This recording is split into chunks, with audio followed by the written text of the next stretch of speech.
buenos días, amigos, qué gusto estar con ustedes en Domingo es Fiesta, sobre todo porque lo que acá buscamos es ser mejores personas. Mi nombre es Carlos González y estoy acompañado del padre Gerardo Aste, a quien recibimos, sacerdote de la Compañía de Jesús, a quien recibimos y damos la bienvenida. Gerardo, muy buenos días, bienvenido. Gracias, Carlos, buenos días a ti y a todos los que nos escuchan todas las semanas. Es un gusto poder estar de nuevo con ustedes en Domingo de Fiesta para conocer un poco más en profundidad la palabra de Dios. Y hoy me dará mucho gusto conversar contigo, Carlos, y con todos ustedes acerca de las interesantes enseñanzas que nos ofrece el Evangelio de hoy. ¿Qué te parece entonces si escuchamos la palabra de Dios? En aquel tiempo, fue Jesús a su pueblo en compañía de sus discípulos. Cuando llegó el sábado, empezó a enseñar en la sinagoga. La multitud que lo oía se preguntaba asombrada: ¿y de dónde saca todo eso? ¿Qué sabiduría es esa que le han enseñado? ¿Y esos milagros de sus manos? ¿No es este el carpintero, el hijo de María, hermano de Santiago, José, Judas y Simón?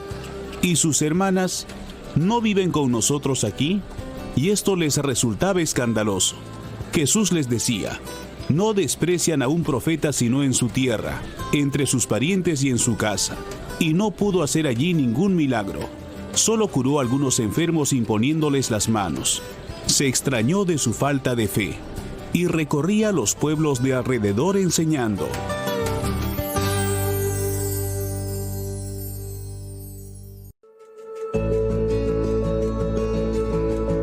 De hecho, recordar a la frase: nadie es poeta en su tierra, Gerardo, pero por favor explícanos, ¿no?, de qué se trata el Evangelio de hoy. Claro, Carlos. Mira, con el Evangelio de hoy iniciamos la 14ª semana del tiempo ordinario. Y el Evangelio que hoy la Iglesia nos propone se encuentra en la primera parte de la vida pública de Jesús, cuando aún se encontraba recorriendo los diversos pueblitos de Galilea, anunciando la gran noticia de que pronto Dios va a reinar. Pero Él solo reinará si lo ayudamos, viviendo como Él quiere que vivamos. Bueno, pues en esta ocasión Jesús hace una visita a Nazaret y Marcos empieza su relato diciéndonos que Jesús fue a su pueblo en compañía de sus discípulos. Como saben, en tiempos de Jesús, Nazaret era un pequeño pueblito de pastores enclavado en las colinas de Galilea, en donde vivían relativamente pocas familias y en donde todos se conocían y seguramente la mayoría estaba relacionada entre sí. Y evidentemente los de Nazaret conocían muy bien a Jesús. Lo habían visto crecer, jugar, aprender y trabajar. Y tal vez ya de mayor a muchos de ellos les hizo algún trabajo de carpintería. Así es que te propongo, Carlos, conversar acerca de esta visita que Jesús hizo a su pueblo. Bueno, Gerardo, entonces mi primera pregunta sería: ¿por qué Jesús, cuando volvió de hacerse bautizar por Juan, no se estableció en su pueblo, Nazaret? Mira, Carlos, sabemos que hasta que tuvo más o menos unos 30 años, Jesús vivió en Nazaret. Y Lucas 3:30 nos dice que a la edad de aproximadamente 30 años, más o menos, dejó su pueblo y se fue al sur, a Judea, a orillas del Jordán, para hacerse bautizar por Juan. Pero según Lucas, después de que tomaron prisionero a Juan, Jesús decidió retomar el anuncio de la pronta llegada del reinado de Dios, que había quedado trunco con la captura del Bautista, y decidió hacerlo desde Galilea. Entonces Lucas nos dice que volvió brevemente a Nazaret y luego se fue a vivir a Cafarnaúm, un pueblito de pescadores a orillas del lago de Tiberíades, a unos 50 kilómetros de Nazaret. Y en Cafarnaúm Jesús empezó a poner por obra lo que había descubierto que tenía que hacer en la vida: anunciar la buena noticia del reinado de Dios y hacerla efectiva. Es decir, demostrar que sí es posible que Dios reine y es posible que el mundo cambie para bien. Entonces, respondiendo a tu pregunta, ¿por qué se fue a Cafarnaúm y no se quedó en Nazaret? Porque mientras que Nazaret quedaba alejada de los caminos y poca gente pasaba por allá, pues estaba rodeada de colinas, por Cafarnaúm, en cambio, pasaban muchos, pues la zona del lago era muy poblada. Además, Cafarnaúm era un pueblo de frontera y muy cerca de él pasaba un importante camino romano llamado Vía Maris. Ahora, dime, Gerardo, en la gira de Jesús por la región de Galilea, ¿Jesús visitaba con frecuencia Nazaret o no? Bueno, Mateo y Marcos y Lucas nos narran solo una visita que Jesús hizo a Nazaret durante su vida pública. Aunque Mateo en 4, 12, 13 nos dice que antes de establecerse en Cafarnaúm, pasó brevemente por Nazaret. Bueno, pues Lucas ubica su única visita al inicio de su vida pública, mientras que Marcos y Mateo la ubican hacia la mitad de su estancia en Galilea. Pero el evangelio que hoy nos propone la iglesia es el de Marcos. Y según Marcos, Jesús hizo solo una visita a su pueblo después de volver de Judea. Podemos pues imaginar la reacción de los de su pueblo. Verlo regresar después de tanto tiempo y además acompañado de un grupo desconocido por todos. La pregunta natural fue, ¿y qué ha pasado con este? ¿Quiénes son sus acompañantes? La extrañeza de la gente creció cuando llegó el sábado y empezó a enseñar en la sinagoga. Pues si recuerdan, los sábados Jesús solía leer y comentar la escritura en la sinagoga. Pero esta vez, la multitud que lo oía se preguntaba asombrada, ¿y de dónde saca todo esto? ¿Qué sabiduría es esa que le han enseñado? ¿Y esos milagros de sus manos? Como ven, la vuelta de Jesús a su pueblo solo trajo preguntas. Efectivamente, Gerardo, ¿no? Gran parte del evangelio de hoy nos transmiten las preguntas de asombro que se hacía pues la gente en esta situación, ¿no? ¿Qué nos puedes comentar respecto a esto? Bueno, son preguntas acerca de la identidad de Jesús. Los de Nazaret decían, pero a este lo conocemos. ¿No es acaso el carpintero, el hijo de María, hermano de Santiago, José, Judas y Simón? ¿Y sus hermanas acaso no viven aquí con nosotros? Aquí es necesario hacer una aclaración. En hebreo arameo no existía una palabra para primo, porque familia en ese tiempo se consideraba a todo el clan familiar. Por tanto, se solía llamar hermanos y hermanas a todos los miembros del mismo clan, es decir, a todos los primos y parientes cercanos. Dicho esto, tienes razón, pues casi la mitad del texto de hoy recoge las preguntas de asombro que se hacía la gente cuando escuchó a Jesús comentar las Escrituras. Pero ¿y por qué se asombraba la gente? ¿Por qué le llamaba la atención lo que enseñaba Jesús y por qué se sorprende de su sabiduría y sus milagros? Considerando el objetivo de los evangelios, vamos a ver que la respuesta es evidente.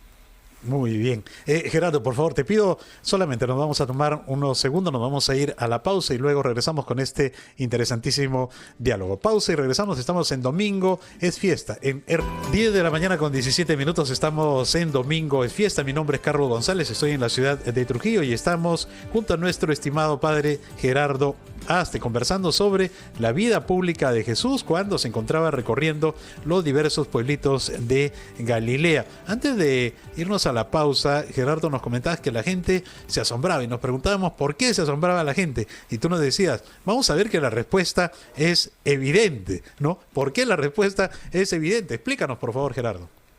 Bueno, Carlos, mira, las preguntas desconcertadas de los pobladores de Nazaret comparan lo que Jesús fue y lo que ha llegado a ser.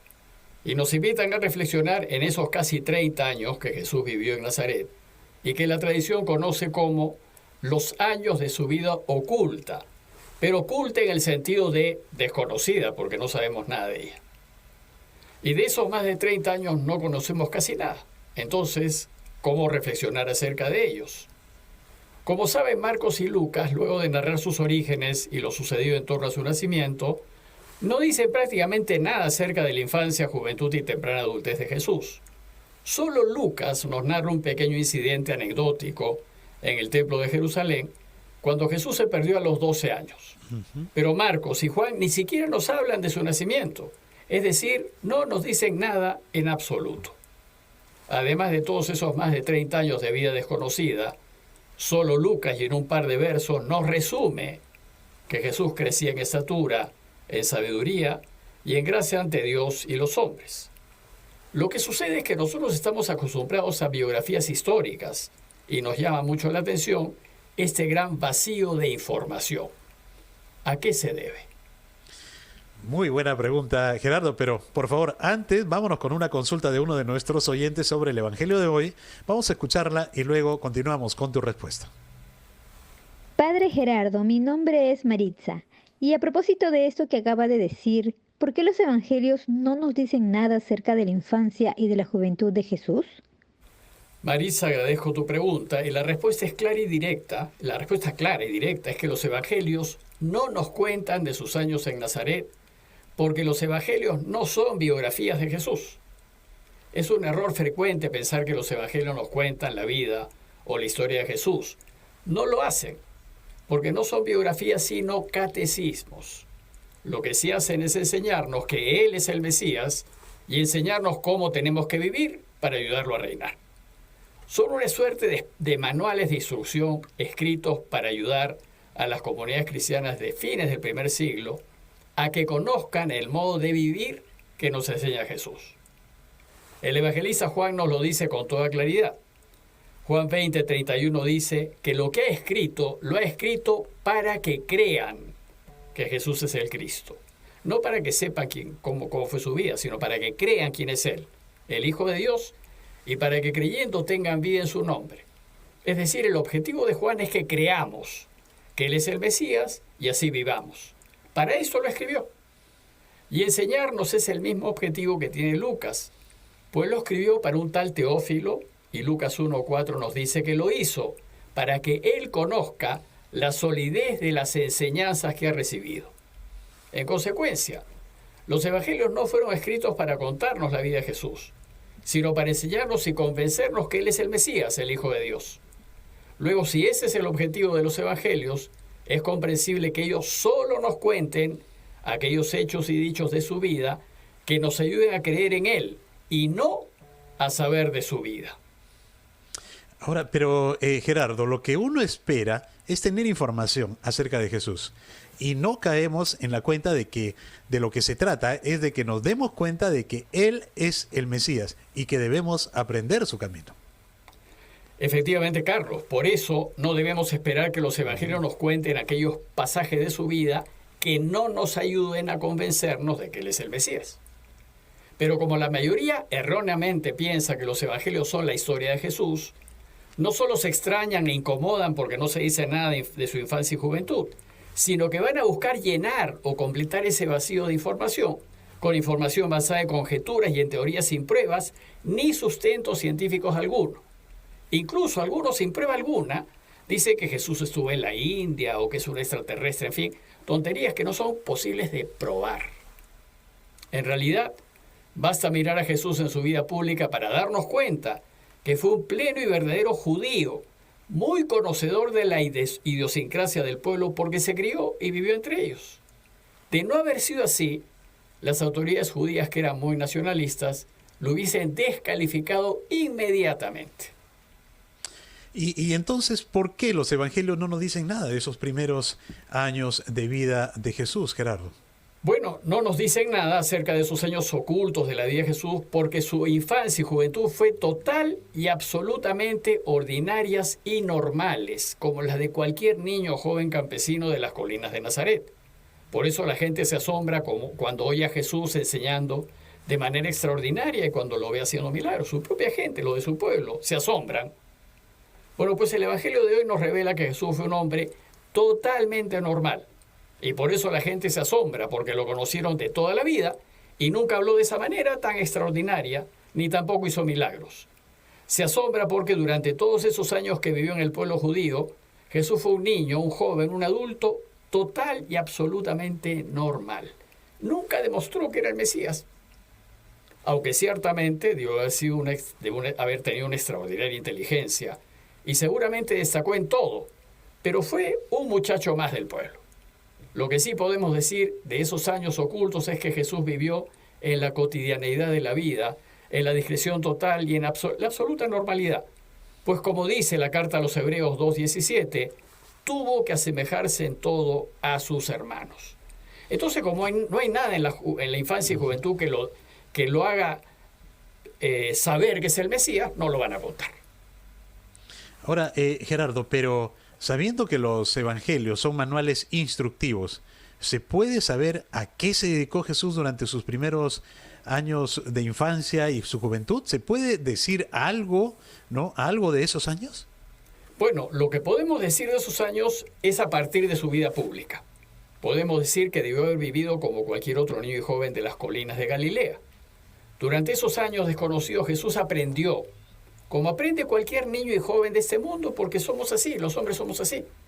Y la gente sabía que Jesús, como todos nosotros, tuvo que aprender, pues se pregunta a sí misma, ¿y qué sabiduría es esa que le han enseñado? Nosotros afirmamos en la fe que Jesús fue perfecto hombre, como también perfecto Dios, pero perfecto hombre. Jesús sin duda aprendió lo que aprendimos todos, a caminar, a hablar, a leer, escribir, pero también aprendió a orar, seguramente de María su madre y de José, y aprendió la historia de su pueblo, su religión, la ley de Moisés, pero sobre todo aprendió a amar a su Padre sobre todas las cosas. Por eso Marcos nos dice que cuando volvió a su tierra y empezó a mostrarse como el Mesías, los de su pueblo se asombraron y se preguntaron, ¿y quién le ha enseñado esto? Ellos no entienden cómo Jesús puede hablar con tanta sabiduría y hacer milagros, pues lo han conocido de siempre, como un honesto carpintero del lugar. Y no entienden cómo puede hacer eso cuando todos conocen su historia personal y la de su familia. Y se asombra, pues porque lo que saben de él no calza con lo que ahora están viendo y oyendo. Y evidentemente no creen en él, por eso Marcos termina diciendo a los que no pudo hacer allí ningún milagro. Solo curó a algunos enfermos imponiéndoles las manos y se extrañó de su falta de fe. Ante el escándalo de lo suyo, Jesús se siente incomprendido y dice, un profeta no lo desprecian sino en su tierra y entre sus parientes y en su casa. Es decir, no le dan el crédito debido porque creen que lo conocen. Gerardo, y para terminar, ¿qué conclusiones se puede sacar de este interesante evangelio de hoy? Bueno, creo que de lo que hemos conversado podemos sacar 4 conclusiones. A ver. Primero, que Dios se toma su tiempo, mientras que nosotros con expectativas de vida mucho mayores queremos hacerlo todo pronto, como si no tuviésemos tiempo suficiente. Segundo, que mientras el estilo de Dios es la discreción y el pasar desapercibido, nosotros más bien buscamos la figuración y que nos vean y aplaudan. Tercero, que es posible que la gente cambie, mientras nosotros a menudo ponemos etiquetas a las personas y difícilmente le damos a alguien conocido y cercano la posibilidad de cambiar y la oportunidad de ser distinto y mejor. Y por último, que en realidad no conocemos a Jesús. Por tanto, debemos invertir tiempo en oración de calidad para conocerlo más y para que al conocerlo nos cambie la vida. Por eso debemos pedir a Dios Padre su ayuda para que podamos conocer más a Jesús, para que podamos descubrir que Él es Dios y Señor, y así podamos más amarlo y seguirlo. Muchas gracias, Gerardo. Gracias por hacernos entender, ¿no?, de que sin duda, gracias a la oración, podemos conocer mejor a Jesús, y ese debe ser nuestro objetivo. Y esto es tan bueno, Gerardo, como la buena noticia que vamos a escuchar ahora. El 11 de julio, la iglesia recuerda la memoria de San Benito de Nurcia o San Benito Abad. Gerardo, ¿qué nos puedes decir de esta excelente noticia? Bueno, Carlos, de San Benito te puedo contar que fue hermano de Santa Escolástica y es considerado el padre de la vida monástica de Occidente. Benito vivió entre los siglos V y VI de nuestra era, en tiempos muy difíciles para la península itálica, pues era frecuentemente invadida por los bárbaros del norte. Fue de familia noble y fue enviado a estudiar a Roma, pero desencantado por el modo como se vivía en Roma, se retiró a vivir como ermitaño a las montañas del centro de Italia. Cerca de donde vivía, en Subiaco, había una comunidad de monjes que perdió su abad, y entonces le pidió a Benito que tomase su lugar. Luego de mucha insistencia, Benito aceptó, pero el estricto modo de vida que propuso Benito no se ajustó a las expectativas de los monjes, y entonces los dejó. Pero a partir de esa experiencia, Benito decidió dedicarse a la vida monástica y a reunir monjes que andaban dispersos a fin de proponerles vivir bajo una regla de vida común. Por lo tanto, es en Subiaco en donde se encuentran los orígenes de la orden benedictina. Rápidamente, los monasterios que compartieron la regla de Benito se esparcieron por toda Europa. Tal vez uno de los más famosos monasterios benedictinos que fundó Benito es el de Monte Cassino, cerca de Nápoles. A su muerte, en el año 547, la orden contaba con 14 monasterios masculinos y 1 femenino. Y las reglas para la vida común que escribió Benito han sido fuente de inspiración para muchas reglas de diversas congregaciones religiosas posteriores, y su obra ha sido de enorme importancia para la cristianización de Occidente, y por ello la Iglesia lo declaró patrono de Europa. Muchas gracias, Gerardo, por esta importante noticia y toda la información que nos proporciona. Ya hemos llegado a la parte final del programa, pero antes queremos recibir la bendición de Dios. Claro, Carlos, vamos a pedirle a María pues que nos acompañe a seguir mejor a su hijo para más conocerlo, para conocerlo más, para más seguirlo, y pedirle a Dios que es bueno y misericordioso, y que es Padre, Hijo y Espíritu Santo, que los bendiga siempre a todos ustedes y permanezca con ustedes. Amén. Carlos, Amén. muchísimas gracias, gracias también a ustedes, y a todos les deseo un buen domingo y una excelente semana. Un gran abrazo para ti, Gerardo. Un gran abrazo también para todos los peruanos que tengan un excelente domingo. Nos encontramos en una próxima edición de Domingo es Fiesta. Muy buenos días.